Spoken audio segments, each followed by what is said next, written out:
I remember going soul winning with someone who's a member of Mountain Baptist Church, and we were at the same school in Bridgeport, and I saw we were both friends with Pastor Anderson on Facebook, so I sent him a message on a Saturday night, and for whatever reason, I was looking at my hometown of Bridgeport, and I saw one person was friends with Pastor Anderson, so I sent him a message and invited him to church. I said, hey, we got a group of people that are online listeners, we go soul winning, and he's like, I'll be there tomorrow.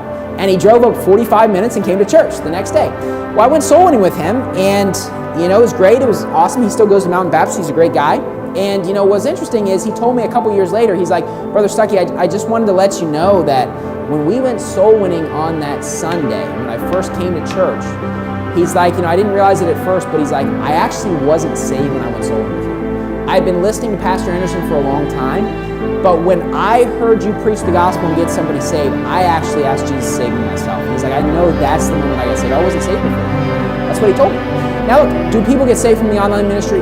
Absolutely. But how many more people are out there like that they hear great preaching? And here's the thing, people that are unsaved can want to live for God. Cornelius was one of those people. Many people probably in this room, you listen to online preaching, and maybe you weren't saved when you were listening to it, and maybe eventually you did get saved from all the preaching.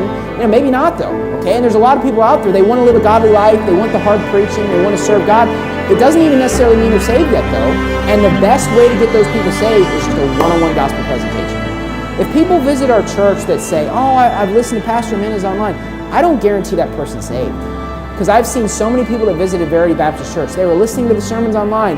You ask them afterwards, do you know for sure you're going to heaven? I'm not sure. Why? Because they love good preaching. That doesn't mean that they're saved though, okay?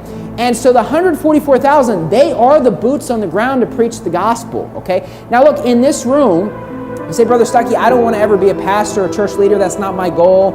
Or I'm a woman here, and I hope if you're a woman, that's not your goal to be a pastor, okay?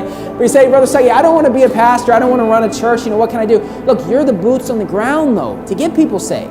And even if you never have a public ministry and nobody knows who you are, hey, you're unknown yet well known. See, God knows who you are in heaven. You're the boots on the ground, and every single one of us matters.